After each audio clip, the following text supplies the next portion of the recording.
ponerlos a hacer muchas cosas, pero bueno, nos toca acomodarnos porque de todas maneras, pues, es un esfuerzo poder tener los laboratorios, que ustedes puedan asistir bajo toda la reglamentación, pero muy bueno que al menos aprendan a hacer dos cositas que a mí me parece supremamente interesantes, que aprendan a hacer un gran y que aprendan a ver algunos honguitos. Entonces eso es lo que vamos a mirar en esas prácticas. No he mirado los resultados de la encuesta. Por favor, los que no hayan hecho la encuesta para los horarios de los laboratorios, por favor se ponen al tanto, que con esto necesito ver más o menos cómo organizo los grupos. Yo sé que nos toca salirnos un poquito de esos horarios, pero es que, chicos, es imposible bajo estas circunstancias que estuviéramos todos o poderlos organizar. Entonces, va a haber un grupo que va a estar el día 12 y otro grupo que va a estar el día 19.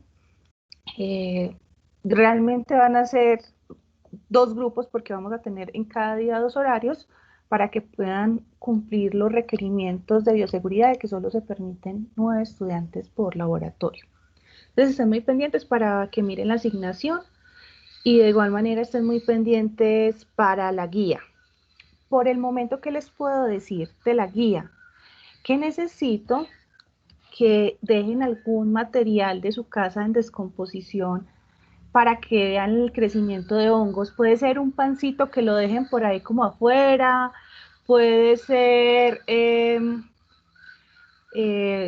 una fresa, bueno, la fresa sí es más rápido, una fresa con 8 días a la temperatura ambiente, ahí mismo le ven que crece el moho, puede ser algún plátano, cascarita de plátano, de banano, también nos puede servir, pero no que esté así el banano pulidito, sino que ya esté viejito y que uno empiece, que le empiecen a ver como las manchitas blancas o ver, como verdes, algunas negritas, y eso nos sirve de material. Entonces, de una vez, los todavía mmm, como tenemos dos sesiones, entonces hay algunas cosas que se les pueden descomponer más rápido. Esperemos a ver cómo queden organizados, pero ya vayan pensando que van a dejar por ahí afuera para que vean el moho.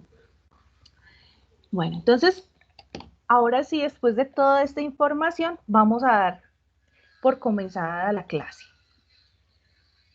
El día de hoy nos vamos a enfrascar en ese recorrido que les he estado dando de enfermedades de los agentes virales causadas por agentes virales, donde conocimos algunos que son muy importantes en la clase pasada, ¿cierto? Y que ese recorrido lo empezamos a hacer desde las familias virales. Por eso vamos a seguir con ese mismo derrotero conociendo otras familias virales muy importantes. Esas familias virales que son muy importantes el día de hoy van a ser las siguientes. Las que van a estar con la característica de que son virus de ARN monocatenarios de polaridad positiva. Y recuerden que cuando yo hablo de monocatenario es que solo va a haber una copiecita de ese ARN y que es de polaridad positiva que va a funcionar de una vez como ARN mensajero. Dentro de estas vamos a ubicarnos en este grupito de los que están en verde. No vamos a hablar de todas, pero sí vamos a hablar de tres que son importantes, la familia Flaviride, Togaviride y Picornaviride. Vamos a dejar para una actividad que van a tener como tarea para entre 8 días con la familia Caliciviride y ya el próximo jueves nos vamos a meter con esta familiota, por eso la dejé de último porque hay unas que son muy importantes, entonces en clase ya hablamos de ellas. Ya hablamos de este resto de familias, algunas tienen muy poquitos representantes importantes en veterinaria, entonces también con eso vamos a hacer otra actividad. Las familias que vamos a tocar hoy nos van a incluir virus supremamente importantes para la salud veterinaria y algunos que son conocidos como agentes zoonóticos. ¿Cuáles? Los virus de la fiebre porcina clásica o peste porcina clásica. Tenemos el virus de la diarrea viral bovina, fiebre amarilla, el virus del oeste del Nilo o West Nile, dentro de la familia Flaviviridae. La otra familia, que es la familia Togaviridae, vamos a ver el virus de las, o los virus de las encefalitis equinas Y por último, en la familia Picornaviridae vamos a ver aptosa, el virus de la aptosa. Como les conté en la clase anterior, mire que estos que hay 3 que les mencioné que van a estar dentro de los programas de control oficial para Colombia. ¿Cuáles vamos a ver? Mire, vamos a ver aptosa, vamos a ver encefalitis equina y peste porcina clásica. Es supremamente fundamental que ustedes como veterinarios a futuro conozcan estos modelos. Estos son como los que sí o sí un veterinario tiene que saber. Un veterinario tiene que saber de aptosa, un veterinario tiene que saber de encefalitis y tiene que saber de peste porcina clásica. Porque por ley ustedes están obligados a la notificación de este tipo de agentes y deben sospecharlos, porque ahorita nos vamos a dar cuenta que no pueden ser que sean como muy importantes como zoonosis o que incluso algunas no son tan mortales para los animales, pero sí hay algo fundamental. Y es que tienen un impacto grandísimo en el sistema productivo a nivel de lo económico. Entonces, por eso vamos a ponerle como mucha atención a estos elementos. Vamos a empezar entonces con la familia Flaviviridae. El origen etimológico de esta palabra viene del latín flavus, que hace referencia a amarillo.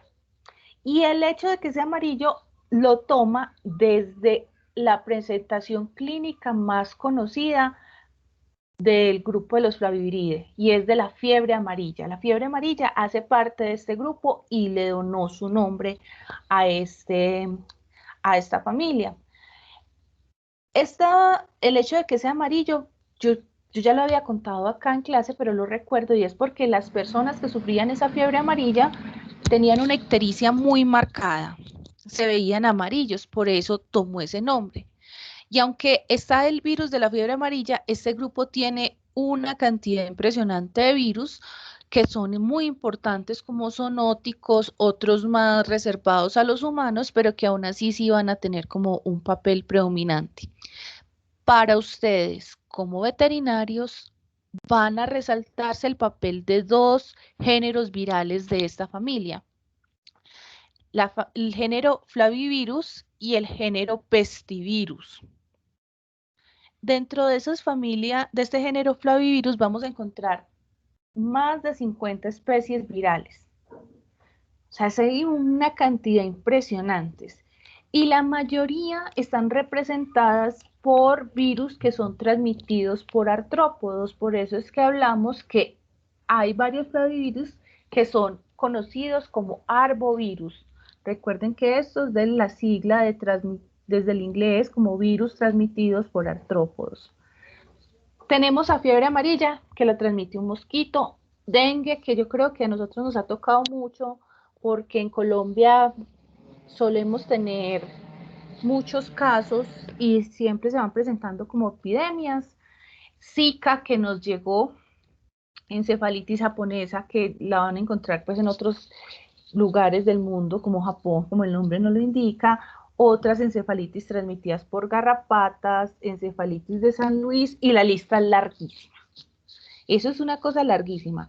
Miren que ahí van a tener un papel predominante los mosquitos o las garrapatas como los agentes o como los vectores de transmisión. De estos vamos a conocer unas versiones que son importantes en veterinaria y ya les cuento por qué.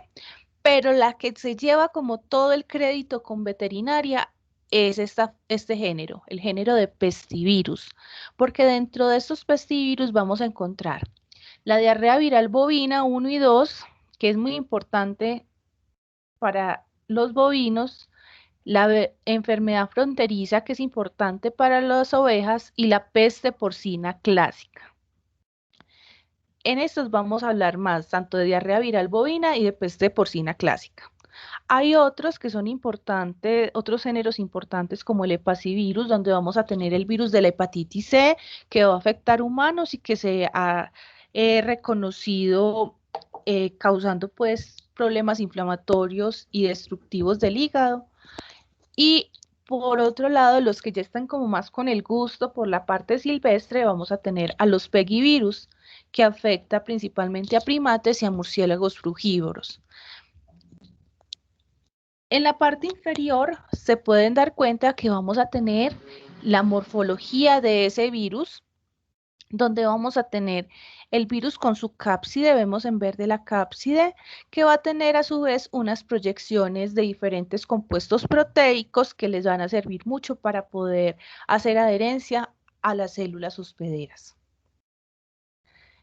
Las dos familias, los dos géneros importantes, Flavivirus y Pestivirus.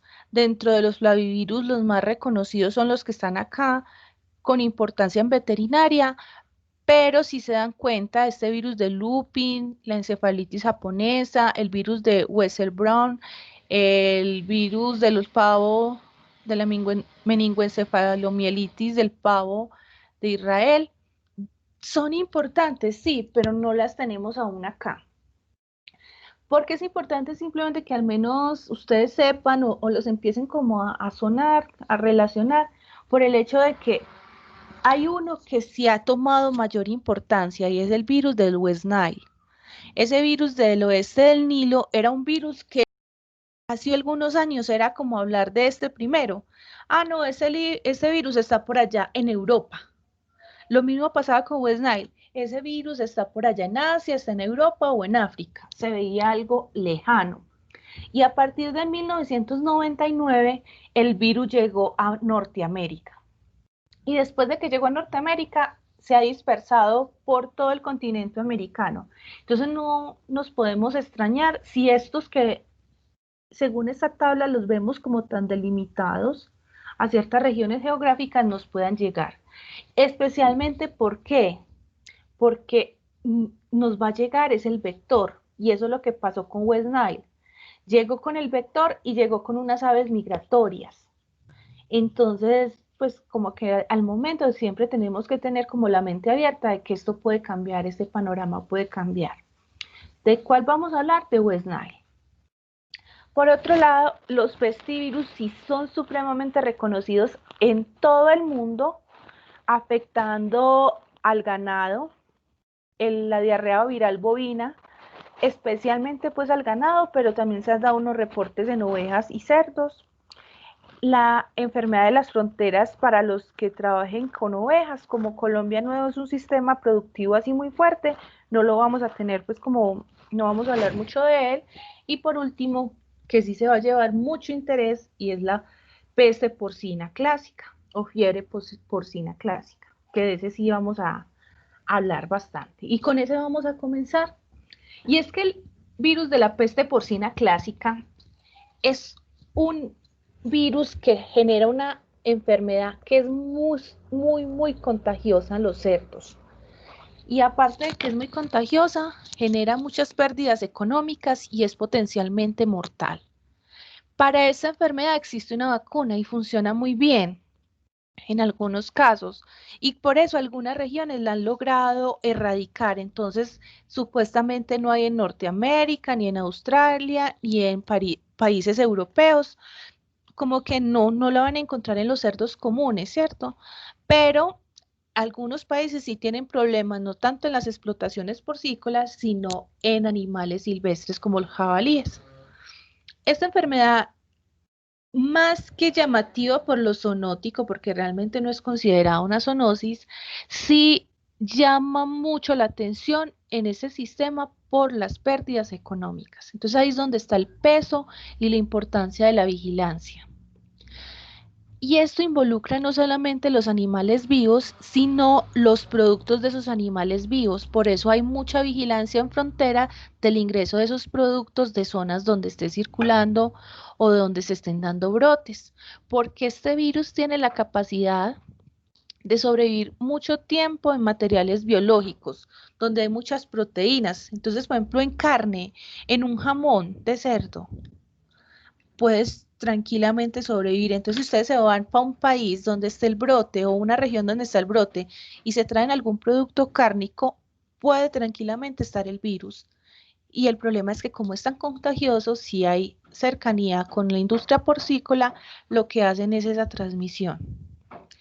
ese virus es tan hábil para sobrevivir que si se congela o se refrigera, no le pasa nada. Entonces que ustedes me mandaron la hielerita y con unos jamones, con algunos productos de cerdo, ahí tranquilamente viene paseando el cerdo, el virus en esas materias del cerdo, poniendo en riesgo la estabilidad económica pues, de las regiones. Ahorita, al final de que les hable de esta peste porcina, les hablo de algunos elementos que son importantes y que el ICA está como poniéndole mucho la atención.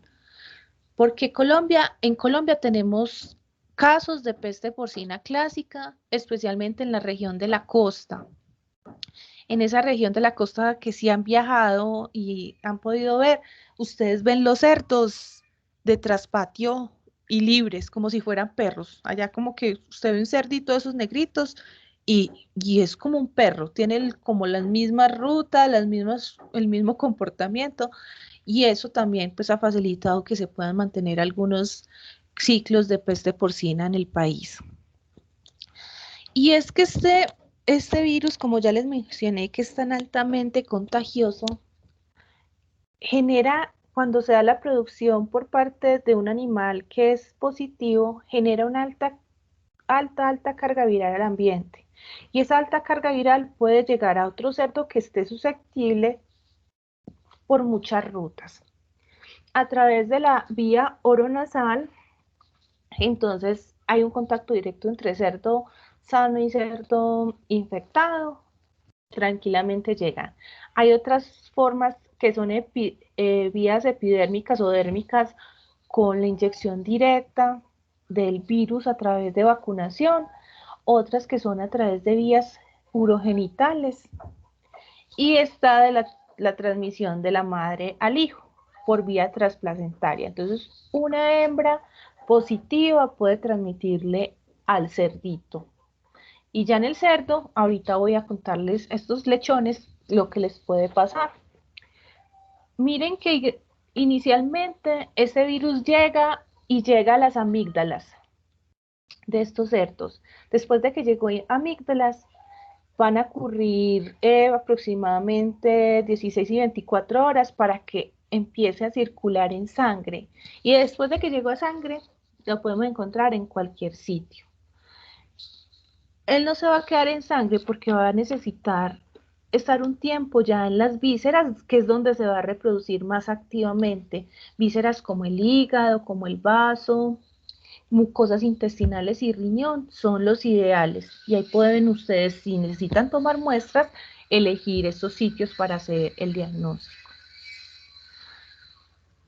No contento cuando el cerdo se entra en contacto con otro cerdo para que se dé el ciclo, también hay formas de transmisión que son indirectas. Por el semen, cuando se utilizan pajillas contaminadas, o cuando hay un productor, un trabajador o un veterinario que está pasando de finca a finca y durante ese trasegar puede llevar el virus de un sitio a otro, porque recuerden que ese virus es muy contagioso y muy resistente a las condiciones ambientales. Entonces lo puede llevar esa persona.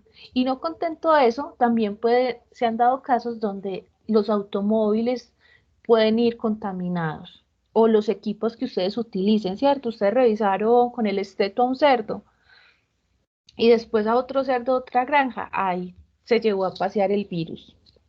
Entonces muchas veces lo que se busca cuando se dan los brotes es bloquear esa movilización de animales para evitar que se disperse el agente. Y es que ese virus le encanta inicialmente hacer la infección de las amígdalas, porque a partir de esa infección se va a dispersar, se va a dar la multiplicación primaria del virus que ya se va a dispersar por ganglios linfáticos. Y después de que lleguen a ganglios linfáticos, es un saltico a que llegue a sangre y produzca la viremia. Cuando produce la viremia, como les dije ahorita en esta imagen, ya el virus puede llegar a cualquier lado. Y eso de que puede llegar a cualquier lado está determinado al hecho de que a este virus le encanta, le fascina infectar células endoteliales vasculares. Entonces, donde hayan vasos sanguíneos va a haber endotelio vascular y ahí es donde va a causar daño. Y no contentico con esto, el virus también se va a ir para células reticuloendoteliales, donde vamos a tener macrófagos y otras células de defensa, y ahí también se da replicación. Después se va para los órganos que ya les indiqué y sigue. O sea que un pobre cerdo infectado va a tener virus casi en todos los sistemas. Y si tiene la infección, ya puede generar dos tipos de formas de esa peste porcina clásica. Una forma que es una forma aguda. Esa forma aguda se da en los animales que no recibieron la vacuna, que aparte de eso es una vacuna gratuita por parte del ICA, o que tiene y que adicionalmente se da por virus que son muy virulentos, virus como desde la parte genética más agresivos, por decirlo así. Y esta es una forma, la forma aguda, la que causa mayor mortalidad. Ahorita vamos a ver los signos clínicos en esa forma aguda. Esta es la típica en países como Colombia, donde la enfermedad puede estar circulando tranquilamente. Pero hay otra donde se hace muy buen control, pero no funciona el sistema tan bien, y es la forma atípica. Y es una forma que se da con animales que están vacunados. Salica los vacunó, pero los infecta una cepa que es poco virulenta. Y aún así, a pesar de ser poco virulenta, logra generar una infección marcada. Y aparte de eso, queda una infección supremamente difícil de diagnosticar para ustedes los veterinarios, porque como es la forma atípica, ustedes hay veces les cuesta lograr diferenciarlo porque no va a tener la peste porcina clásica las mismas características de esa forma aguda, sino como una forma más irregular. Seguida les muestro cuáles son esas formas. Entonces, Profe, por eso es un reto. Hola, sí, cuéntame. ahorita que acabas pues, de explicar eso, me repites, porfa, qué es lo que es el tropismo, que no te entendí bien. Ah, listo. Em, los virus y los agentes de manera general, los agentes infecciosos, tienen como un gusto, como un lugar donde se replican mejor, donde ellos infectan mejor. Entonces hay algunos, esto lo había hablado en la clase de generalidades de virus, y hay unos lugares que porque tienen más receptores celulares o porque tienen afinidad para ciertos nutrientes, el virus o el agente infeccioso va a tender a irse para ese sitio, porque tiene todas las condiciones ideales para ese. Entonces ahí es donde vemos, por ejemplo, que hay virus que desarrollan cuadros de sistema nervioso central. ¿Por qué? Porque tienen tropismo hacia ese sistema nervioso central. Los virus de las hepatitis tienen tropismo hacia el hígado, entonces por eso es que se van y se replican allá en hígado.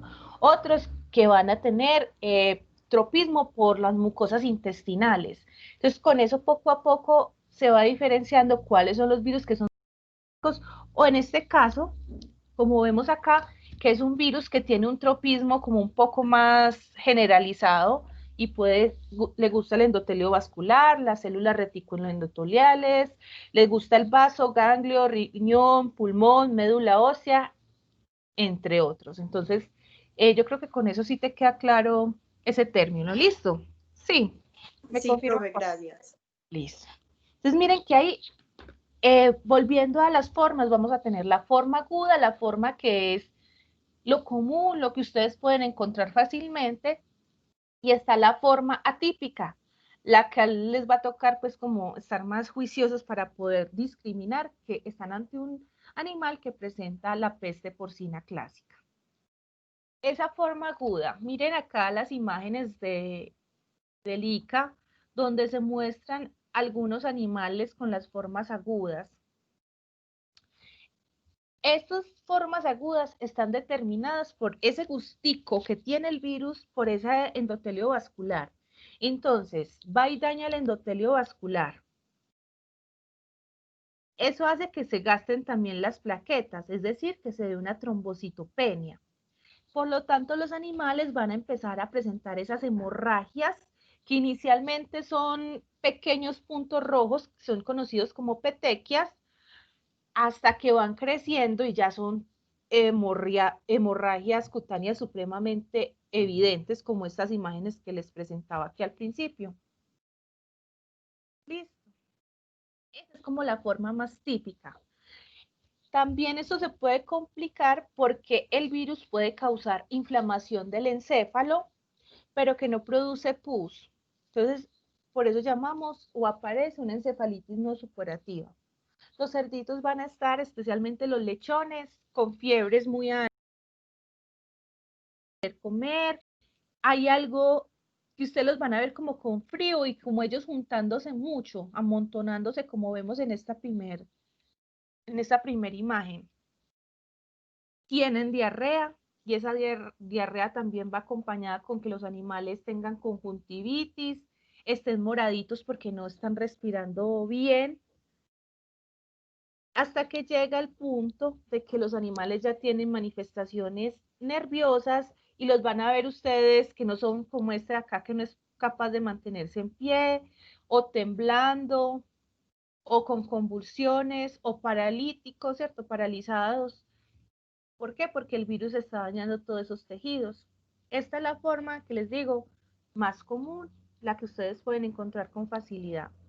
Pero si llegamos a la forma típica, esta forma típica que dura más, esta normalmente aproximadamente por ahí en una semana se resuelve con la muerte del animal. En esta forma atípica ya va a ser una enfermedad con un curso tendiendo a lo crónico de 30 días. La presentación va a ser diferente porque aunque hay fiebre, no es la fiebre alta que se mantiene, sino una fiebre que va cediendo por momentos, que es intermitente. A un momentico sí y después no.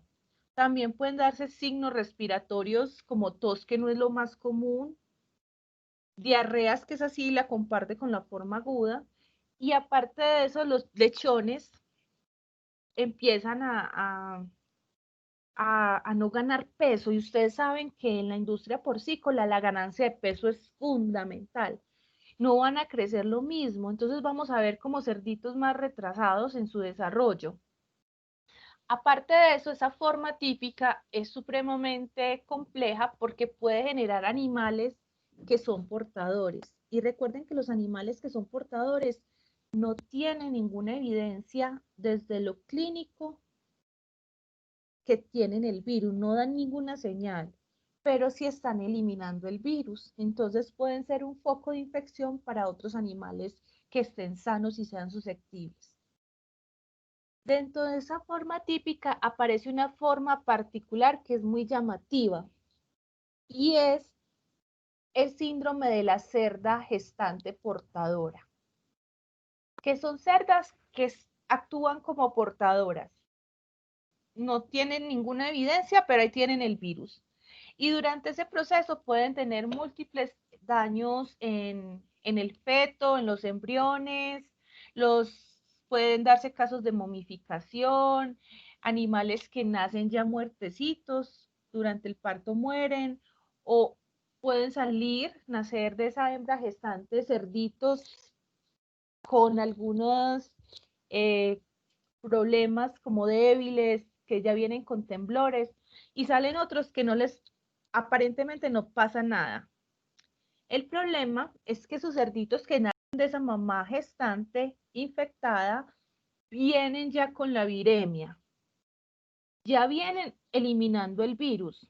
Y llega un punto que aunque ustedes ven el cerdo normal, el cerdo en buen estado, ese cerdo no va a tener el mismo desarrollo de un cerdo sano, porque ellos también van a tener retraso en el desarrollo y en el crecimiento, no van a ganar peso, incluso de un momento a otro, estos animales que están supuestamente sanitos, se les mueren por alteraciones causadas por esta forma viral. Entonces tenemos, Profe, hola, sí, cuéntame. probablemente sí o sí el animal sería descartado. Enseguida, sí. De estas hay tanto impacto económico, el animal hay que descartarlo. Ahorita miramos qué hay que hacer en ese caso con los animales en la parte de control. Entonces tenemos aquí esa forma la forma aguda, la que es normal, la que pueden encontrar muy fácilmente, pero ustedes también tienen que estar pendientes a que se pueda dar esa presentación de forma típica. Y que es, como les digo, es un reto para ustedes poder hacer el diagnóstico. ¿Y cómo van a hacer el diagnóstico? Bueno, entonces ustedes no se van a encargar, desde la clínica van a tomar toda la información del animal, van a mirar si esa granja vacuna o no, todo eso es importante. Pero si presentan un caso compatible, ya tienen que mandar ante el ICA o ante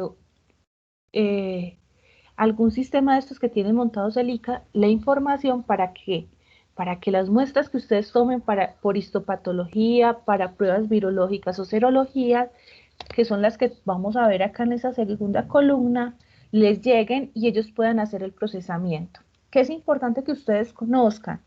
Miren los tipos de muestra, si es para histopatología que la deben mandar en formalina, y recuerden que este virus está en prácticamente todo el cerdito, entonces mandar esas vísceras serían importantes para que hagan el análisis. Para virología también mandar esos órganos, pero si quieren que hagan aislamiento del virus tienen que mandarlo congelados, o para pruebas serológicas que ya tendrían que mandar sangres con anticoagulante o el suerito en refrigeración.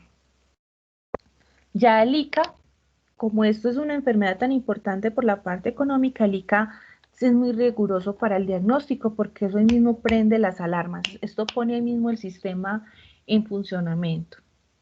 ¿Y ya qué van a hacer ustedes? Entonces, como les mencioné ahorita previamente, ya hay vacunación. Entonces, lo primero es, traten de vacunar todos en la industria, mantener siempre vacunados y muy bien vacunados estos animales para evitar que esté circulando ese virus y que vayan a haber mutaciones. Entonces, lo primero es como tratar de bloquear que no les vayan a llegar por otras rutas el virus. Y Colombia está en un camino hacia la erradicación. Entonces, para eso, para esa erradicación, Colombia está haciendo un trabajo con el ICA muy fuerte de que se vacunen todos los predios, que se haga un control para que no se detecten en un año animales con casos clínicos y con eso reducir lo que sea posible esos portadores. Recuerden, esos portadores serían los responsables en algunos casos de esas formas atípicas. Luego, si ese año no aparece ningún caso, ya estar con la erradicación, que ya efectivamente no se presente ningún caso y que no haya ni siquiera necesidad de vacunación. Yo lo veo difícil, especialmente porque en la costa todavía se están presentando algunos casos, pero bueno, pues estamos hacia allá y esa es la idea de hacer todo el esfuerzo en el sistema agropecuario para que mejore. ¿Para qué? Para que al final la OIE, que es ay, se me olvidó la sigla, es de Sanidad Animal, es una institución internacional que ustedes van a escuchar mucho, especialmente cuando vean epidemiología y salud pública, que va a regular estas enfermedades problemáticas a nivel de veterinaria, y ellos establecen el estatus sanitario de un país. Entonces ellos les van a decir, bueno, ustedes llevan 2 años sin vacunar y sin casos clínicos, vamos a decir que Colombia es un país libre. Por el momento no somos libres, estamos todavía dependiendo de la vacunación. Y es que, como nos mencionaba el compañero, ¿qué toca hacer con el animal? Descartarlo, porque no hay ningún tratamiento posible. Se debe sacrificar esos animales y los canales, no como hacen muchos en el campo, que se muere el animalito y lo aprovechan y lo mandan con los conocidos gallinazos para que hagan chorizo o cualquier otra cosa y nadie sepa, sino que esos animales, esas carcasas, deben ser enterradas o incineradas, porque recuerden que este virus es muy, muy contagioso. ¿Qué se le debe recomendar al propietario? Que compre los cerdos, pero que exija que estén vacunados, que vengan de zonas libres de ese virus. Y cuando lleguen esos cerdos, manténgalos en cuarentena. ¿Para qué? Porque si ese virus está de pronto en esos cerdos nuevos, no corra el riesgo de que llegue a los otros cerdos. Hay una recomendación que es muy importante y que hay veces es como difícil educar a los pequeños productores y es el hecho de que no alimenten los animales con lo que nosotros conocemos como aguamasa, con residuos de comida, de vísceras, que eso es muy usual. O sea, a mí me tocó a ver qué hacía, era que hacían, engordaban los cerdos. El problema es que esos residuos de comida y vísceras es como un buen sistema, muy efectivo para mantener el virus. Por eso es que se debe recomendar, oiga, no lo haga. Y si lo va a hacer, bueno, entonces cocine muy bien todos esos residuos para que el virus pueda ser eliminado. De igual manera, como hay formas de transmisión indirectas a través del personal o de los automóviles que utilizan estas personas, entonces, si vienen de un sitio donde hay brotes, hacer un control de esas personas, mantener lo típico que los va a servir para cualquier enfermedad infecciosa, que son buenas prácticas sanitarias, como limpieza y desinfección. Los insectos nos pueden servir como vectores mecánicos, entonces por eso tratar de controlarlo, lo mismo que roedores, hacer de la vacuna como el punto clave de todo este proceso y recordar que no es zoonótica, pero aunque no sea zoonótica, sí tiene consecuencias muy graves desde la parte económica. Entonces por eso ese sería como el foco a estudiar con esta peste porcina clásica. En la actualidad estamos ante una alarma mundial, no por coronavirus, pues sí estamos por coronavirus, pero en este caso en el agro, y es porque desde el año pasado se presentaron en Asia, Europa y África una peste porcina, pero africana. Y esa peste porcina africana cursa de igual manera que la peste porcina clásica. Se supone que Colombia estamos libres, pero eso significa que para nosotros tenemos que vigilar muchísimo, muchísimo nuestras fronteras por lo importante que puede ser un brote de esto. Sería un agente nuevo en nuestro país. Mientras lo controlamos nos demoramos y tiene una alta mortalidad, especialmente en los lechones, que va aproximadamente del 90 al 100%. ¿Eso qué significa? Que una porcícola se va al traste con esas pérdidas. Por eso el ICA vigila mucho las fronteras, que las personas no traigan productos de cerdo, de zonas donde se estén dando esos procesos de afectación. Entonces, si ustedes vienen de una zona y les dio por traer un regalito, que un jamoncito, algún salami, alguna cosa de estos, y provienen de zonas donde está el brote, no le reciben. Lo mismo para el país, es importante que no ingresen cerdos. Las personas no ingresan a granjas de cerdos, perdón, si provienen o están visitando esas zonas. Entonces, para que le pongan mucha atención, recuerden que son diferentes. Peste porcina africana es por otro virus, pero que el comportamiento es similar a esa peste porcina clásica. Bueno, entonces ya conocimos esta peste porcina, que es supremamente importante.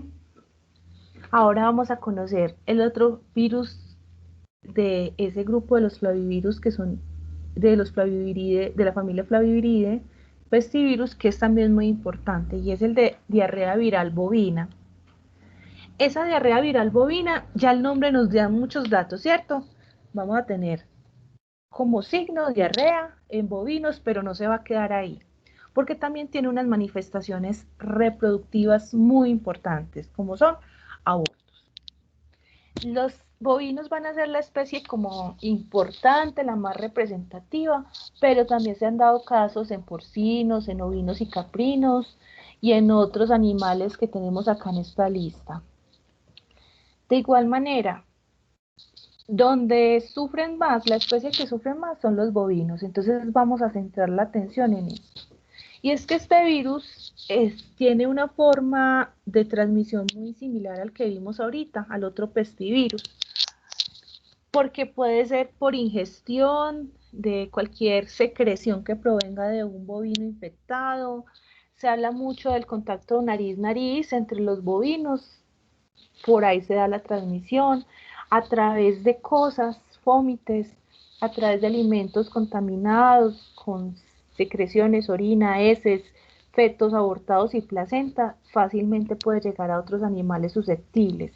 También en este caso se vigila mucho la movilización no solo de los animales, sino de las personas, porque como les digo, un veterinario que está en una finca, por ejemplo, ustedes atienden un parto o un aborto, y ese bovino está eliminando mucho del virus en ese momento, y ustedes después ese mismo día no le cambiaron ni el uniforme, no se lavaron bien, van a otra finca y en esa finca sigue el proceso. ¿Por qué? Porque ustedes lo están dispersando.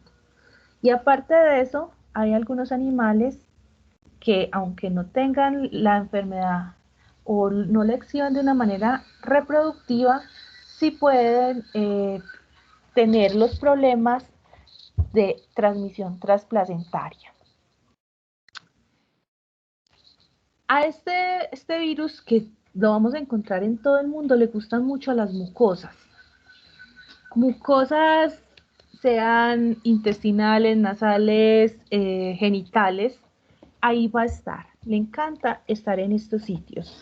Y esa transmisión va a estar basada en eso, en que todas esas mucosas van a generar secreciones y excreciones, que ahí es donde van a tener una alta carga de esos virus. Y esos virus se han ido diferenciando por genética a partir de cambios en esas formas que se da la replicación de virus en dos formas importantes. El virus de la diarrea viral bovina número 1 o 1 y el 2. Se ha hablado y está como entredicho la presencia de otro virus de diarrea viral bovina, la 3, pero está como todavía en discusión, entonces no nos vamos a meter en esto, pero estén atentos porque de pronto en unos años sale bien establecido este nuevo genotipo del virus. Y estos, aunque son del mismo virus, pueden cursar con cuadros clínicos diferentes. El primero, por decirlo así, es más benigno, no tiene unos cuadros tan severos y usualmente cursa con diarrea y enfermedades con alteraciones en la mucosa, inflamatorias en esa mucosa.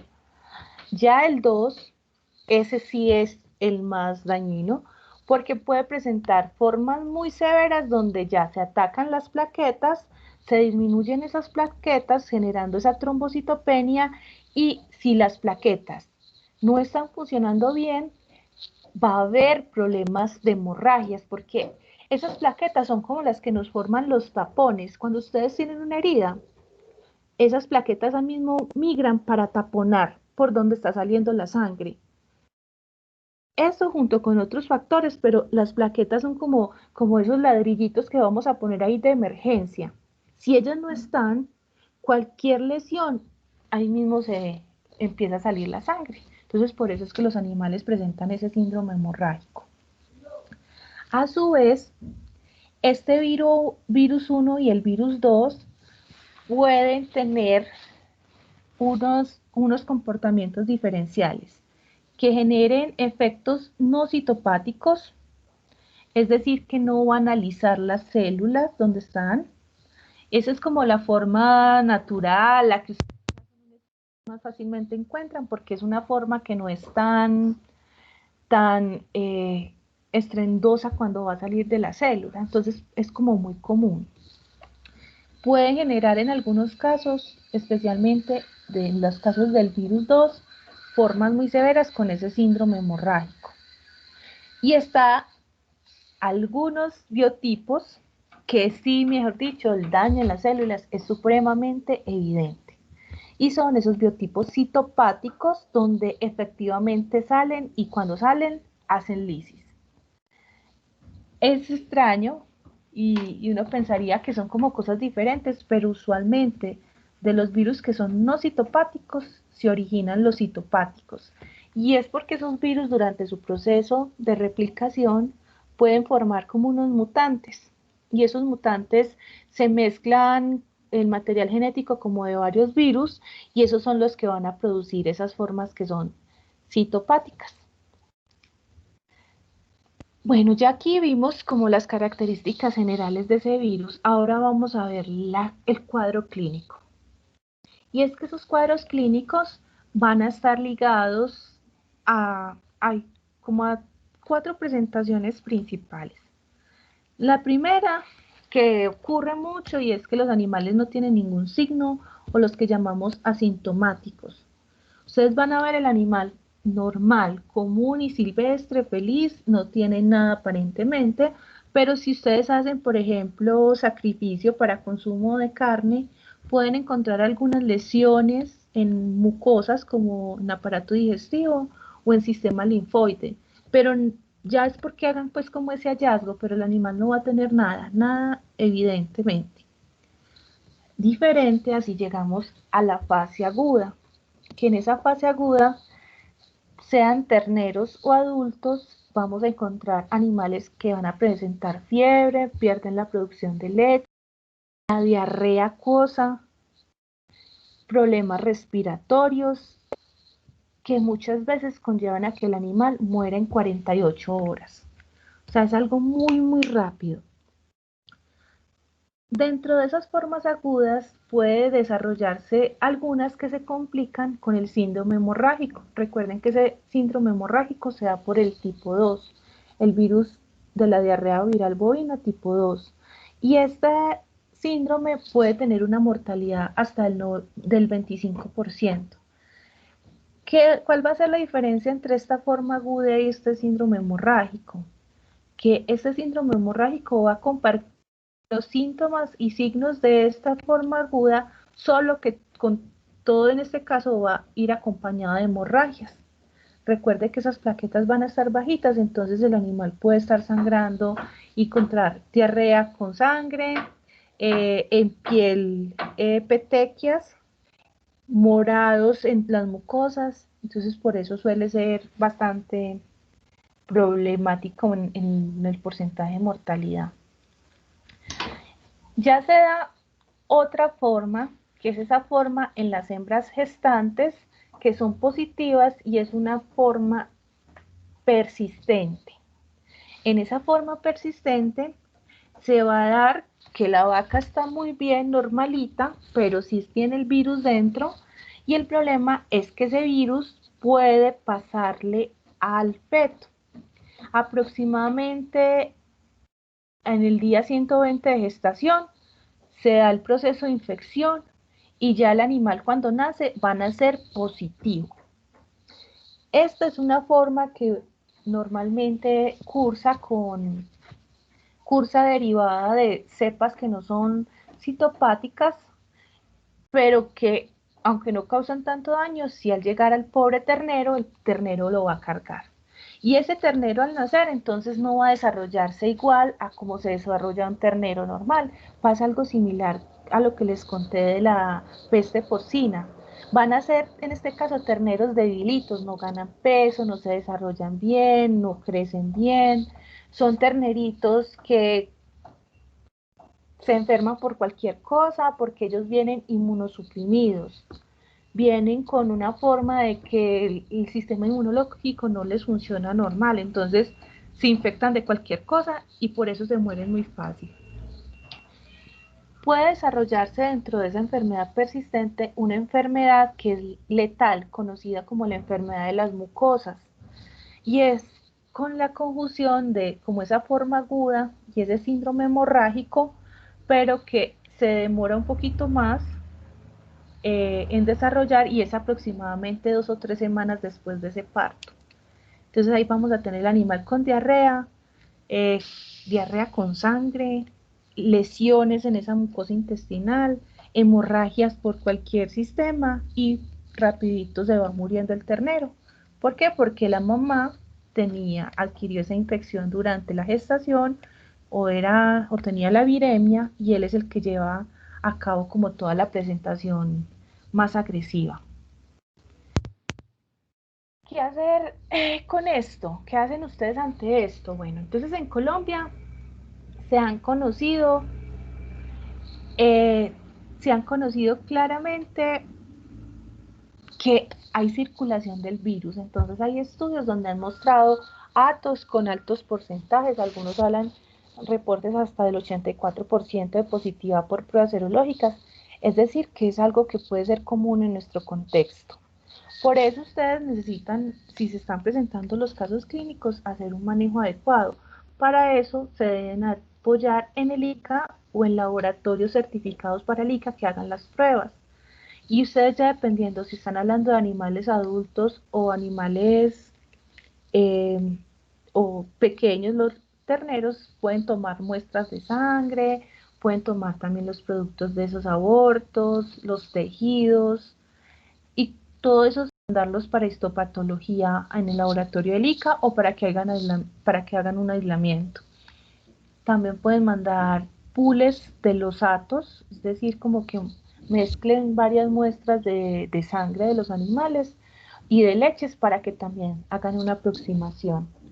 Ya el ICA tiene técnicas que vimos que pueden ser muy útiles. Hay un reto y es que hay veces,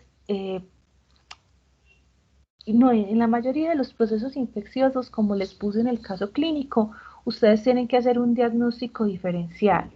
¿Y a qué es ese diagnóstico diferencial? Hace referencia a otros agentes que pueden cursar de una manera similar, unos signos similares, pero que ustedes necesitan determinar para poder hacer el manejo. Por ejemplo, agentes que causen enfermedad diarreica. Vimos todas esas enterobacterias, entonces esas también hay que ponerle, por ejemplo, ojo, a ver si es este virus o es, por ejemplo, un E. coli. En Colombia pues no se determina como tal el descarte del animal, pero sí lo que se promueve es que se dé la vacunación, que sea estratégica, 30 días después del parto, porque en ese momento los animales pueden estar muy susceptibles, o sea, los terneros, poder mirar los animales que se vacunaron y si realmente desarrollaron anticuerpos, todos los animales que son susceptibles vacunarlos, si hay manifestaciones clínicas y sospechas, aislar estos animales de los que estén sanos, porque eso les puede favorecer pues como mayor el control y lo que nos va a servir para todos, medidas de bioseguridad, de desinfección, porque con eso pues para toda enfermedad infecciosa nos va a actuar. Listo, entonces ya vimos dos de la familia Flaviviridae que son muy importantes. Ya conocimos estos dos que son muy importantes también en nuestro contexto. Ahora vamos a conocer dos modelitos de una manera muy somera, dos modelos que son importantes dentro del género Flavivirus. El primero es el virus del oeste del Nilo, o del Nilo del oeste, como hagan la traducción. Y este virus a mí me encanta. Es un virus que, como les contaba ahorita la historia, no estaba en el continente americano hasta 1999. Y fue así como con el coronavirus. Cuando llegó haciendo bulla. Aquí estoy. Porque empezó a matar a los cuervos de la ciudad de Nueva York. Primero se vieron unos casos en los zoológicos, aves de zoológico, luego en cuervos, e incluso se hablaban y que se decía pues que los cuervos caían, ¡tum! O sea, era como una cosa sin mucho conocimiento. ¿Por qué me gusta la historia? Porque nos muestra algo muy bonito que pueden hacer los veterinarios. Y es que hay veces uno siente como que en salud solo fueran importantes los médicos humanos y el papel de ustedes es tan importante. Y en este caso fue por una médica veterinaria patóloga que se interesó por esas aves. ¿Qué le pasó a esas aves en la ciudad de Nueva York? ¿Qué les está pasando? Y ella les hizo pues las necropsias y vio lesiones supremamente raras. Ella empezó a tocar puertas en los institutos donde trabajaban estos animales o trabajaban estas enfermedades infecciosas y no le ponían como mucha atención. Y ella desde antes, oiga, mire, aquí está pasando algo raro, aquí hay un agente raro, esto no es normal. y nadie no le ponían atención, hasta que el CDC empezó a tener la presentación de unas lesiones similares en humanos y ya por los contactos ya se hizo como el link, mire, parece ser lo que está en humanos también está en aves, y eso hizo que se lograra establecer el ingreso de ese virus que no estaba. Por eso fue un poquito difícil al principio poder sospechar. Se logró establecer que obviamente las aves se estaban enfermando, esas aves se enfermaban, algunas morían, y que el ciclo se completaba con unos mosquitos hematófagos que picaban a las aves y que, como todos los mosquitos, ellos no se van a morir de hambre, entonces también podían haber unos mosquitos que picaban ave, y si había por ahí un humano, Tinguilis ahí mismo también picaba y hacía la transmisión. Entonces en los humanos se empezó a ver esos problemas a nivel del sistema nervioso en personas ancianas o inmunosuprimidas, pero ahí no se quedó el ciclo. Estos mosquitos también podían picar a caballos y dar la transmisión, e incluso ha permitido que hasta ahora se puedan dar ciclos que son silvestres, donde podemos tener animales como ardillas y otros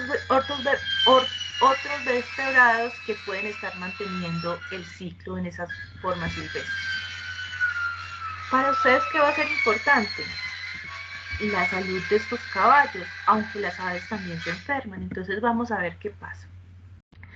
Yo les contaba en ese contexto que se dio primero en Nueva York, en 1999. Después de eso, ya lo tenemos en el resto del continente. Pasó de estar por ahí en el estado de Nueva York a llegar a Colombia. En Colombia ya tenemos reportes especialmente en aves de zoológicos y en aves migratorias. Y esa es la clave, esa palabra que les dije ahí es la clave para poder saber qué es lo que pasa. Y es que este virus, gracias a las aves migratorias, ha podido dispersarse por todo el mundo. Miren que ya está hasta en Argentina. Y aunque es un agente nuevo, usualmente los animales cruzan o cursan toda esta enfermedad de una manera asintomática. En los aves se ve que son muy susceptibles, especialmente en los cuervos, arrendajos y gansos. Ellos van a tener un alto nivel de viremia y se mueren fácil, y aparte de que tengan muchos virus en la sangre, le facilita que venga un zancudito, lo pique y se vaya y se lo lleve ese zancudo para otro animal. En los caballos las presentaciones son básicamente a nivel neurológico. Van a tener animales que no pueden estar en pie o muy débiles y que tienen parálisis flácida. ¿Recuerdan qué otro agente nos produce parálisis flácida?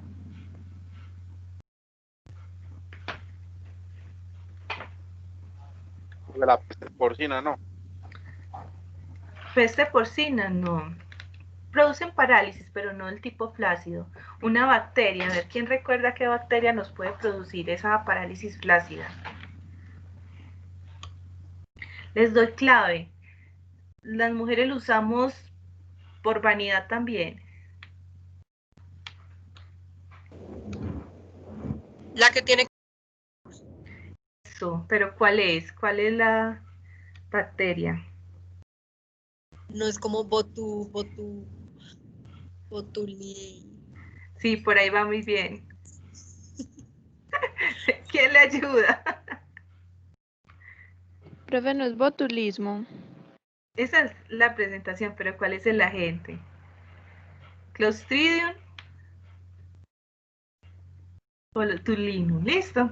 Entonces, miremos que ahí aparece esa parálisis flácida que va a ser diferente al que se da por tétanos. Recuerden que tétanos ya sí vemos una parálisis espástica, rígida, mientras que acá es que el animal no puede, como que el músculo no responde porque ese músculo está flácido, está relajado.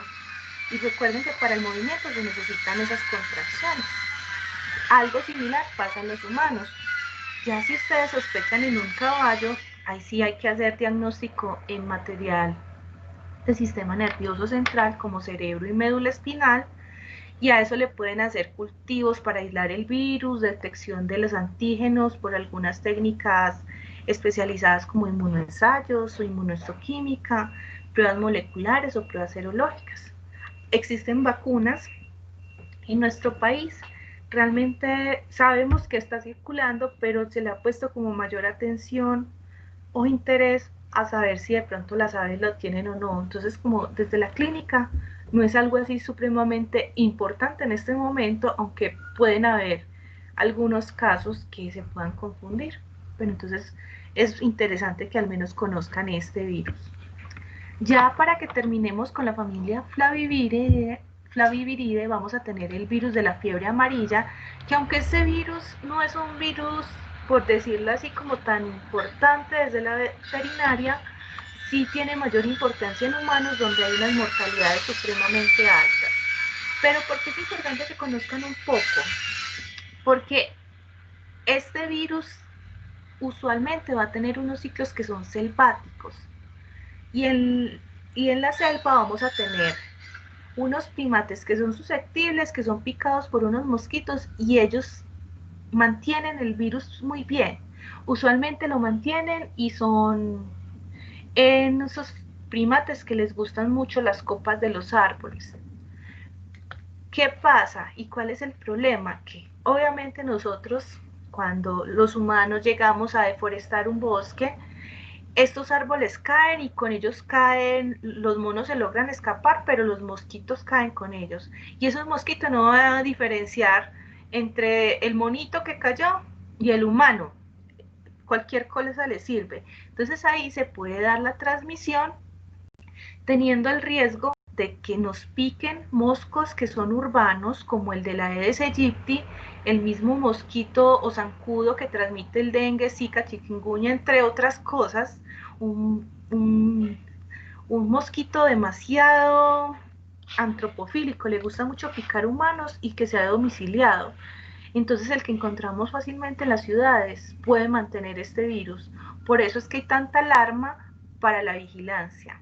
En Colombia nosotros hemos tenido brotes, especialmente los últimos se han dado en la zona de la Sierra Nevada de Santa Marta, por eso muchos recomiendan que para ir a estos lugares hay que ponerse la vacuna para evitar cualquier problema. En Colombia ha estado muy bien, pues tenemos buenas formas de vacunación, es una vacuna gratuita, la piden mucho para salir del país, pero en los últimos años se ha incrementado muchísimo el control, especialmente para viajeros a Brasil. Y es que Brasil se descuidó con la vacunación en personas y empezaron a darse casos. Y usualmente los casos empiezan con muerte de monos, entonces probablemente puede ser que ustedes, si están trabajando con fauna silvestre, se vayan a dar cuenta o empiecen a sospechar cuando ciertos monitos aparecen en los bosques muertos, que se puede dar el ciclo activo de la fiebre amarilla. Por eso, aunque la enfermedad está más basada en humanos, es importante que ustedes también sepan esos pequeños detalles que pueden servir para control. Bueno, entonces, muy bien, ya tenemos la primera familia, vimos 4 virus, una familia importante, una familia que tiene esos virus, especialmente el que es importante para nuestro sistema del ICA. Ahora nos vamos a meter con el segundo, que es la familia Toboviridae. Dentro de esa familia Toboviridae vamos a encontrar virus que recibieron su nombre del latín toga, que es manto, y es por el efecto que hace este virus cuando crecen células. Forma como un mantico. Ellos van a tener 2 géneros, el género alfavirus y el género rubivirus. El género rubivirus es importante para medicina humana porque ahí vamos a encontrar el virus de la rubeola, que se supone que ahora todos estamos vacunados, a menos que haya alguien que sea de movimientos antivacunas. Se nos han inmunizado desde pequeños y se han hecho refuerzos ya con el fin de poder erradicar, porque se da junto con la de sarampión. Para veterinaria es muy importante la familia alfavirus.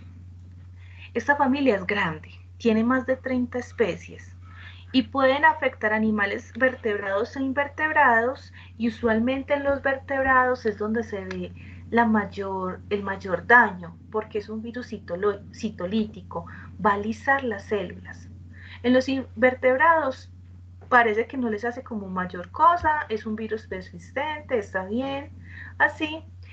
Y usualmente esos alfavirus pueden haber algunos que van a aprovechar la transmisión por algunos artrópodos, por eso también hablamos que dentro de este grupo hay arbovirus.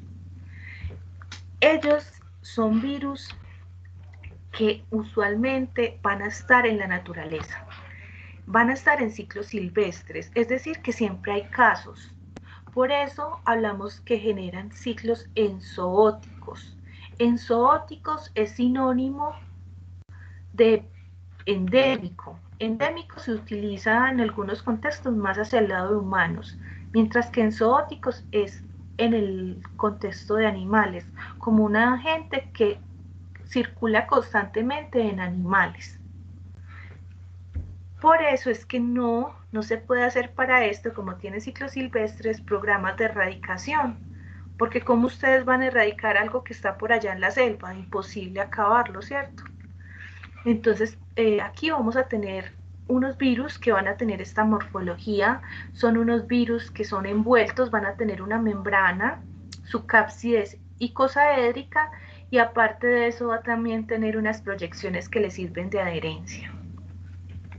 Este virus, esta familia viral va a tener los virus de las encefalitis equinas.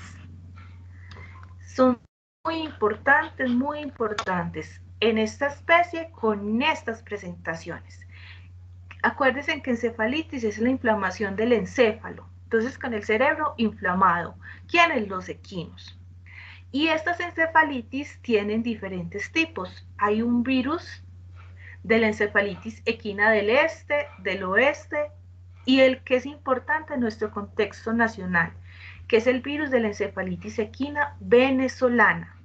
Se descubrió en Venezuela, de allá le dieron el nombre, pero también la tenemos acá en el país. Estos virus son todos transmitidos por mosquitos y están determinados, hasta lo que se sabe, que tienen circulación exclusiva en América, los de las encefalitis equinas. Hay otros hermanitos, pero que están por allá en Asia y Australia, como el virus Geta, pero lo que son los virus de encefalitis equina, hasta el momento solo los han encontrado circulando en el contexto americano.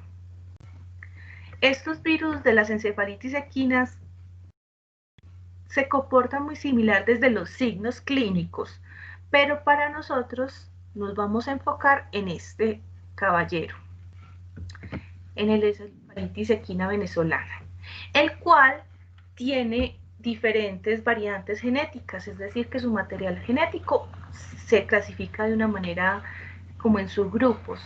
Acá tenemos los subtipos que van del 1 al 6 y que, como pueden ver, la mayoría son enzoóticos, es decir, que circulan constantemente en la naturaleza. Solo hay algunos que tienen como procesos epidémicos, como un momento muy determinado en el tiempo en que se aumentan los casos. Estos son los más llamativos y que suelen generar como mayor daño, mayor severidad en las presentaciones clínicas. Todos están en el contexto americano y algunos que suelen estar más restringidos, por ejemplo, a países como Brasil y Perú, en Perú. Para Colombia es de gran importancia aquellos que causan que son episodémicos o que causan episodias. Entonces esos son los que le ponen como mayor atención. ¿Por qué? Porque ellos suelen darse en ciclos complejos donde usualmente ingresan los animales de una manera accidental. Es decir, que ellos tienen un ciclo donde allá en la selva, metiditos en ese contexto, funciona muy bien el virus. El virus no es dañino, tiene sus pequeños roedores donde se va a mantener, sus mosquitos donde funciona muy bien, problemas de nosotros, los hombres, que nos vamos a invadir estas zonas y aparte de eso nos llevamos los animales, nos llevamos los equinos para esos procesos. Y es que ese virus ve al equino y el equino encuentra una forma de reproducción súper buena. Por eso es que el equino funciona como un hospedero amplificador. Produce muchos virus y aparte de eso le va a ampliar el ciclo. Y de igual manera, por el contacto estrecho que tenemos con estos animales, podemos los humanos llegar a ser parte del ciclo. No solo los humanos, sino que podemos encontrar otros hospederos. Los perros, los cerdos, las ovejas, las cabras, los bovinos, las aves, incluso se han reportado casos en reptiles, en murciélagos. Todos pueden verse infectados. La dificultad es que, la dificultad no, lo importante es que estos animales, aunque se infecten, no van a enfermar. Cosa muy diferente si el ciclo involucra a los equinos y a los humanos. Ahí sí vemos que las cosas se complican. Vamos a ver que para ustedes es importante lo que pase con equinos. Pero antes de que pasemos a ver lo que pasa con equinos, es importante, miren este datico que solamente pues no es para que se la aprendan, sino que nos soporta estos datos de la cantidad de especies que son potencialmente vectoras del virus. Es decir, que este virus le encantan cualquier, por decirlo así, gran cantidad de mosquitos. Aedes, anófeles, culex, sorófora, huimemia,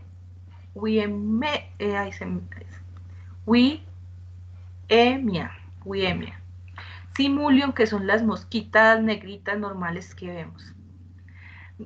Esto nos dice que este es supremamente fácil de adaptarse a cualquier lugar donde esté la transmisión por estos vectores. De igual manera, puede utilizar a una lista grandísima de hospederos o reservorios naturales, animales que están en sus ciclos selváticos y funcionan muy bien. En ellos usualmente no hay ni siquiera enfermedad. El virus se replica, pero no le pasa nada hasta que lleguemos a los equinos. Y aquí ya sí es donde tenemos como la clásica presentación. Y es que los animales pueden presentar diferentes formas de esa encefalitis equina. La primera es que hay muchos equinos que no les pasa nada, no nos muestran ningún signo aparente. Y usualmente eso se da cuando son cepas que están asociadas con una enzootia, es decir, que siempre circulan, entonces el equino como que ya no le hace problema. Pero si son cepas que producen epidemias o epizootias, sí vamos a ver los animales con presentaciones febriles, con anorexia, depresión, viremia, recuperación. Y los animales, pues, al fin y al cabo, sí se enfermaron por alguna cosita, pero no va a ser tan grave. El problema radica en que no todos los animales se van a quedar con esa forma moderada ni subclínica. Algunos pueden presentar una forma severa que no los mata y otros pueden presentar una forma severa que sí los mata. Y en esas formas severas que sí matan o no matan, podemos encontrar animales con fiebres muy altas, hasta 42 grados centígrados, animales que van a cambiar la conducta, porque recuerden que el virus le va a gustar es la parte del encéfalo. Si se daña cerebro, falla todo lo demás. Y tienen un comportamiento muy particular, y es que los animales, empiezan ustedes a ver los animales cuñados contra los objetos, como poniendo la cabecita contra los bebederos, los comederos, contra los árboles, contra las cercas, como si se estuvieran sosteniendo. Y eso es muy llamativo con estos animales y les sirve mucho a ustedes para hacer diagnóstico. De igual manera, los animales pueden tener convulsiones, también les llama la atención ese punto. Y lo otro es que los animales, ustedes van a ver como si ellos presentaran rigidez porque ellos sienten mareo. Entonces los animales tratan como de ponerse en equilibrio, dándose como esas formas de poderse emplazar mejor, como si ellos pudieran, abriendo las piernas, pudieran dejar de tambalearse. Incluso como ese daño está a nivel como del sistema, todo el equilibrio, haciendo movimientos repetitivos en círculos. Entonces eso también, conjunto al ese signo de apoyar la cabeza contra alguna parte, algún objeto, les puede servir para hacer el diagnóstico. El problema con los animales cuando presentan estos cuadros clínicos tan graves es que si la enfermedad no los mata, sí los deja con secuelas. Y una secuela a nivel del sistema nervioso, chicos, muchas veces es incompatible con calidad de vida. Entonces recomiendan pues ahí como el sacrificio. O que el mismo virus sea tan fuerte en ese animal que efectivamente al final lo mate. Hay algunos casos raros donde el animal ni siquiera va a presentar signos neurológicos, pero se les mueren con una fiebre y se les mueren. En esos casos es muy difícil poder hacer diagnóstico porque no tienen como la presentación típica de esa encefalitis. ¿Qué van a hacer ustedes si les presenta un cuadro así? Entonces ya vimos que la clínica es muy importante. Ustedes desde la clínica pueden acercarse a ese diagnóstico, pero también pueden remitir al ICA muestras para que hagan pruebas serológicas o pruebas con diagnóstico molecular a partir de sangre o tejidos post-mortem de qué, del sistema nervioso central de este animal. La buena noticia para esta enfermedad es que hay un buen sistema de control, aunque no hay un tratamiento como tal con medicamentos porque no se utilizan antivirales. Lo que ustedes deben hacer es tratar de hacer manejo y soporte de los signos de los animales, hacer medidas de control de los vectores. Recuerden que si están esos mosquitos que son los vectores, fácilmente se pueden enfermar otros contactos o las personas que estén en esas áreas, poner los animales en cuarentena y hacer una vacunación. La vacunación es un punto importante para el control para la prevención de estas encefalitis. Y pasa algo particular y es que la cepa que se utiliza ahora es una cepa muy buena porque hace algunos años se tenía un problema grandísimo. Y es que imagínense que empezaron a aplicar una vacuna y esa vacuna se supone que era atenuada. El virus logra infectar, pero era atenuado, o sea, no tenía el mismo comportamiento. Y naturalmente en estos animales reversó, es decir, que se volvió a activar de una forma virulenta. Se pone mucha observación y la que se promueve ahora no tiene ese riesgo. La DALICA es gratuita y especialmente para animales que estén en zonas por debajo de los 1500 metros sobre el nivel del mar. Es decir, que ya podemos pensar que probablemente en zonas frías no es que vamos a encontrar este tipo de presentación, sino en lo que llamaríamos trópico bajo, tierra caliente, o en estos serían como los lugares donde pueden sospechar más ustedes. Bueno, entonces, ¿tienen alguna pregunta por el momento acerca de estas familias para que ya nos metamos en la última familia?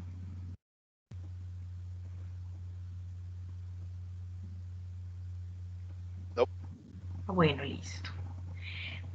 Tenemos aquí que ya llegamos al punto cumbre de esta exposición, donde vamos a conocer el modelo que es supremamente importante, que sí o sí, aparte de la encefalitis equina, de la peste porcina, la última presentación clínica que ustedes sí o sí tienen que conocer. Y es que vamos a hablar de aptosa. Pero para hablar de aptosa necesitamos reconocer que dentro de aptosa vamos a tener muchos géneros que son hermanos. Todos hacen parte de la familia Picornaviridae, que proviene del italiano de piccolo, donde pico es pequeño, muy pequeño, y junto con parvovirus son de esos virus de los más pequeños que hay. Se tienen más de 29 géneros virales importantes y aquí vamos a ver algunos que son importantes para veterinaria. El que va a sobresalir y siempre les van a mencionar como el de la familia Picornaviridae más importante va a ser Aptosa, pero aún así hay otros que se les debe poner atención. Entonces aquí les voy a resaltar como los más importantes. De los enterovirus, unos virus de la enfermedad vesicular porcina, donde va a generar vesículas en los cerdos. Es muy difícil diferenciar de una aptosa en cerdos, entonces por eso muchas veces le ponen como mucha atención para ver cuál de las dos causas es. También hay otras formas de enterovirus que van a tener presentaciones a nivel entérico, respiratorio y reproductivo.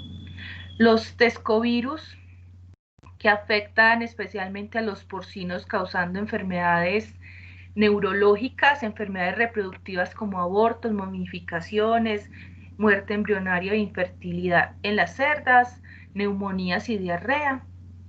También podemos tener por acá en aves los tremovirus, que cursan con una encefalomielitis, los aptovirus, que es donde vamos a tener nuestra amiga aptosa, los cardiovirus, que van a tener en cerdos algunos cuadros nerviosos y con afectación también de tejido cardíaco, los herbovirus, que vamos a tener en los equinos problemas respiratorios menores. Pero como les digo, estos son como un montón de géneros importantes, pero metámonos ahora sí de lleno al que se lleva toda la importancia, la que se lleva toda la atención. Y cuando hablamos de aptosa, no sé si se han dado cuenta, pero un caso de aptosa en noticias ahí mismo prende las alarmas. Eso es una cosa impresionante. Aptosa es importantísimo. Y no crean que es por la parte zoonótica, sino por las consecuencias económicas. Aptosa es de esas enfermedades que se le pone muchísima atención, muchísima, y donde el ICA gasta gran parte de sus recursos. Es un virus que tiene varios serotipos. En Colombia tenemos la circulación de los serotipos A y O, y se tuvo hace algunos años la circulación del serotipo C en límites con Brasil, especialmente como en la zona de la Amazonía. Perú, Brasil, están como todos ahí involucrados, pero lo lograron contener. El último brote en el país se dio por el serotipo O, por eso es el que se vigila muchísimo. Este virus de la fiebre aftosa causa la fiebre aftosa como tal y es determinado en el país por la OIE como un país libre con vacunación. Es decir, que en Colombia hay circulación, puede haber circulación, pero hay control a través de la vacunación. Ahorita vemos un poquito de cómo está determinados en nuestro país. Cuando yo les hablo de aptosa, yo me imagino que la mayoría ahí mismo pensó en vacas, ¿cierto? Pero no nos podemos quedar solo con esa imagen, porque la aptosa puede afectar a cualquier animal de pezuña hendida. En los bovinos es donde se ve la mayoría de las manifestaciones, pero también se da en cerdos, en ovinos, caprinos, se han detectado focos en animales silvestres como los ciervos, pero todo el interés se va para bovinos porque es un sistema productivo muy importante. Hay algo particular y es que no lo vamos a encontrar en equinos, y eso es un punto así que les va a servir a ustedes muchísimo, muchísimo para diferenciar los brotes de otra enfermedad que cursa muy similar, y es la estomatitis vesicular. Los equinos con aptosa nos infectan, pero los equinos con estomatitis sí se infectan de esa estomatitis. Entonces, si ustedes tienen un hato donde hay caballos y vacas y ven que tanto caballos como vacas tienen las manifestaciones que les voy a contar más adelante, empiecen a sospechar que están ante estomatitis, que aunque es importante, no es tan catastrófica como la aptosa. Entonces, por eso es un punto importante para que ustedes puedan hacer diferenciación. Aptosa no le da a equinos. Y es que esta enfermedad es muy importante en lo económico porque tiene la capacidad de transmitirse súper fácil. Miren acá este virus, este virus nos empieza a dar la clave. Mire, es un virus desnudo, y que aunque sea desnudo ya sabemos que va a ser muy difícil su eliminación. Eso hace que permanezca mucho en el ambiente, por eso es que es muy fácil que pase de un animal a otro, de una granja a otra. Aunque no mata mucho a los animales, sí los enferma de una manera importante, produciendo pérdidas porque los animales dejan de dar leche o porque bajan de peso, dependiendo para qué sea el sistema de producción, pero eso va a generar al final que no haya la suficiente plata.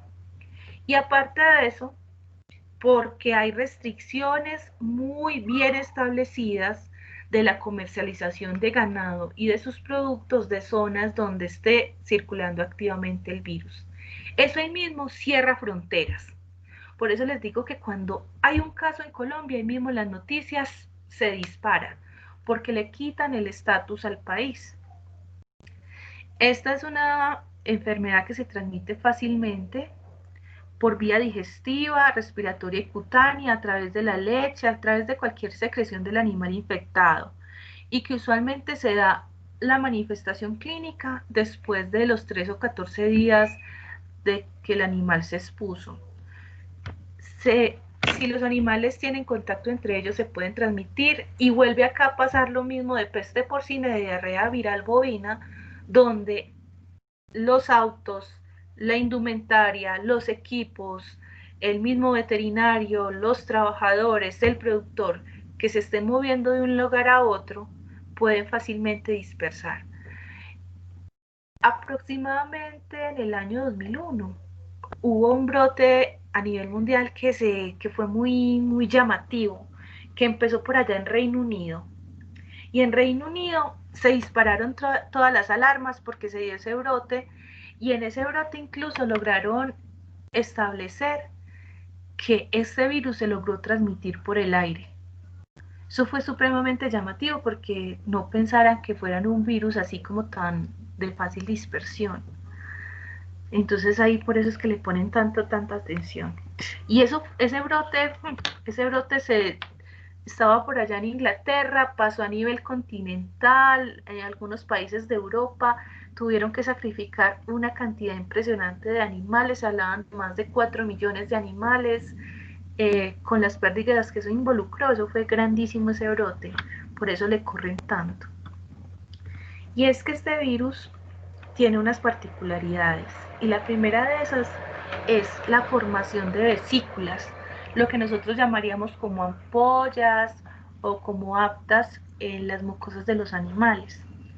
Cuando están en esas formas están eliminando mucho virus, y si llega un animal que no tiene la infección, lo primero que va a hacer es que se va a dar una infección de esas zonas por donde ingresa: cavidad nasal, laringe, faringe, tráquea, esófago, y de ahí se da la división y ese virus necesita diseminarse a más células hasta que llega a sangre, y en sangre se va para cualquier órgano.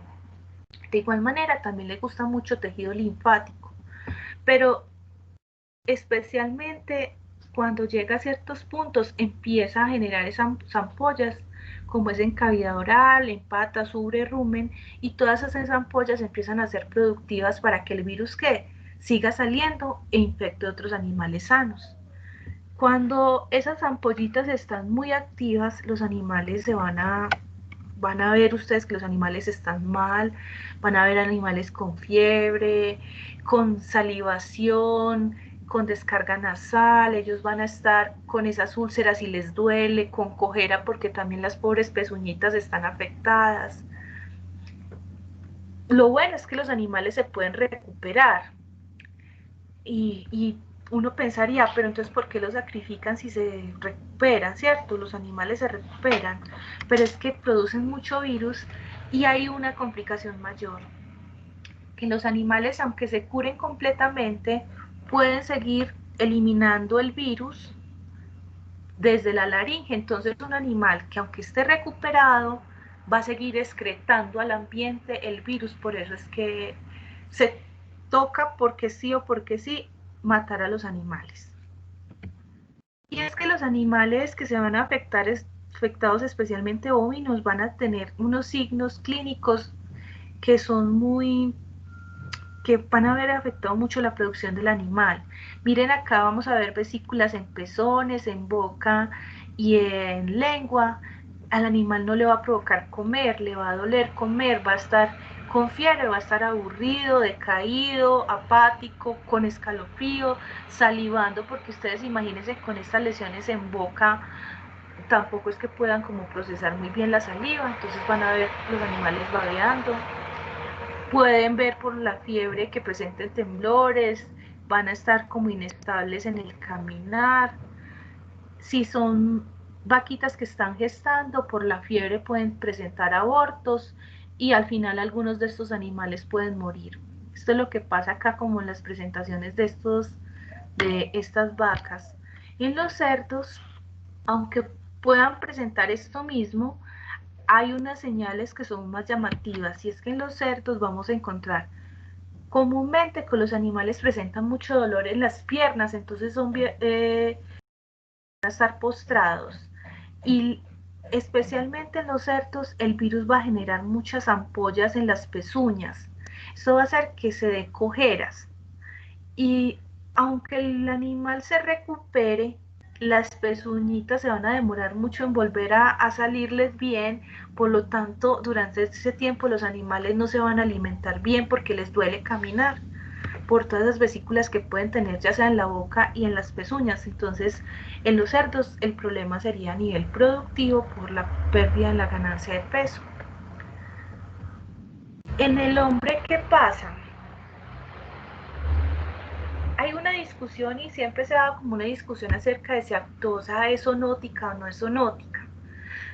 Lo que se ha logrado determinar es que en momentos de brote y a personas que estén expuestos directamente al virus en altas cantidades les puede dar una presentación de aptosa, pero es una presentación de cierta manera benigna y que se autorresuelve. ¿Qué podemos tener los humanos cuando estamos en ese contacto? Vesículas en manos, en boca, pero que a los días se recuperan como si no tuvieran nada, no necesitan ningún tipo de manejo. Esto se ha logrado ver en veterinarios, en personas que han hecho diagnóstico en laboratorio, en ellos se hace como todo ese proceso y sí han logrado como evidenciar eso. Pero aún así pues se considera que la aptosa causa una enfermedad zoonótica, pero no una enfermedad zoonótica muy importante. Colombia, como les dije, estamos con un estatus de país libre con vacunación. Esa forma de vacunación está en la mayoría de Colombia, excepto en algunas partes del Chocó y el archipiélago de San Andrés, donde no es libre sin vacunación. De resto, todo tiene que estar vacunado. Y hay unas zonas donde hay una vigilancia mayor.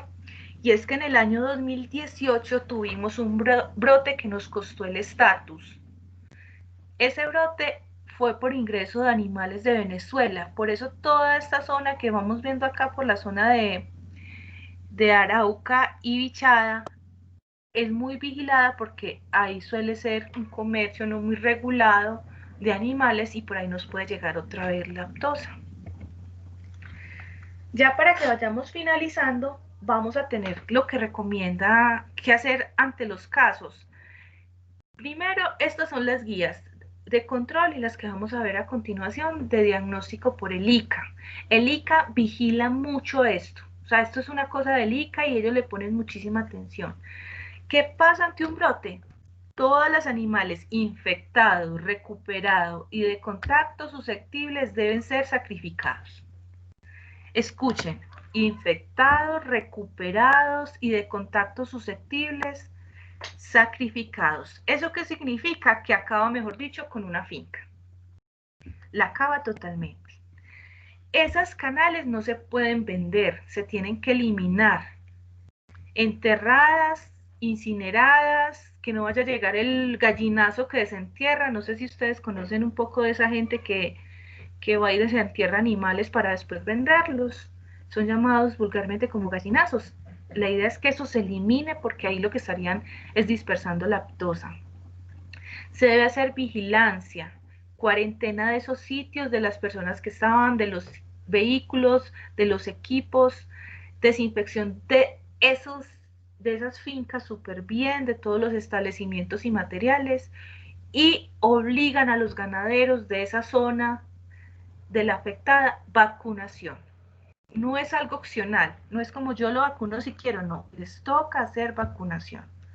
Y eso, mejor dicho, es un trabajo problemático para el ICA, porque cualquier casito de aftosa es supremamente dañino. Y ya las muestras, ustedes ante la sospecha deben mandarlas al ICA, y el ICA les pide que manden el contenido de esas vesículas, tejido epitelial, muestras de suero, que lo manden en unas condiciones adecuadas como un medio de glicerina buferada o muestras congeladas, y ellos ya les hacen allá cultivos, inmunofluorescencia o PCR, y ya con eso declaran si que lo... Pero todo tiene que ser en relación con el ICA. Bueno, estudiantes, entonces llegamos al final de esta clase, pero como todavía tenemos tiempo y el próximo lunes no hay clase porque es festivo, vamos a tener una actividad muy parecida a la que hicimos con las bacterias, solo que en este caso vamos a tocar otras familias virales que por cuestiones de tiempo no vamos a alcanzar a ver en el curso. Para esto vamos a tener, denme un segundo que esto se me actualice, una guía de trabajo, donde por los grupos de trabajo que ya han estado muy juiciosos haciendo las cosas, vamos a mirar algunas familias del mismo libro donde ya trabajamos. Denme un segundito, ya les pongo en el chat la distribución.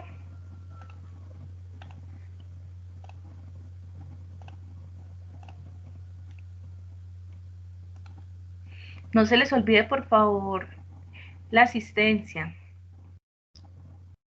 que ya estoy a final de mes y ya tengo que reportar asistencia. Bueno, entonces aquí en el chat de la reunión vamos a encontrar la asignación de las tareas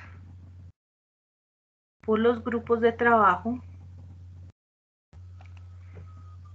Lo van a abrir y ahí les queda el link para que puedan acceder al libro de trabajo. Ese libro, ya saben que ese libro está en inglés. Si quieren... ¡Ay, qué pena! Les puse el que no era ahora. Este es de otro grupo. Espero yo lo borro que me salió el que no era. Son más. El grupo es más grandote.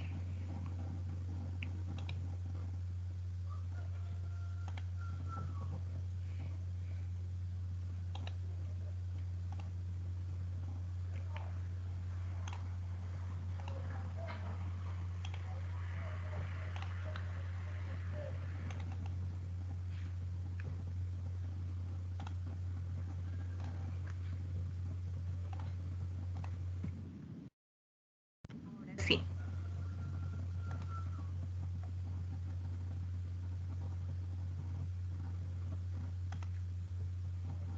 Por favor, lo abren y me cuentan si les está funcionando el link.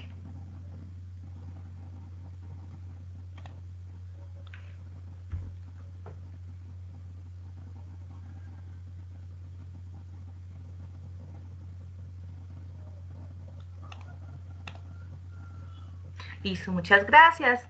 Bueno, esta es la actividad para que sigan trabajando con ella en los grupos de trabajo el tiempo restante. Ya se nos está llegando el final del curso, entonces vamos a tratar de tocar los que nos faltan. El próximo jueves tenemos una familia muy grandota que abordar, entonces los espero el próximo jueves, que descansen mucho el puente, que puedan adelantar mucho. Esta es para el 4 de noviembre, fecha 4 de noviembre, es decir, para entre 8 días. Trabajan en grupo, la idea es que aprovechen el espacio de ahora. Listo, el tiempo restante de clase para que lo hagan.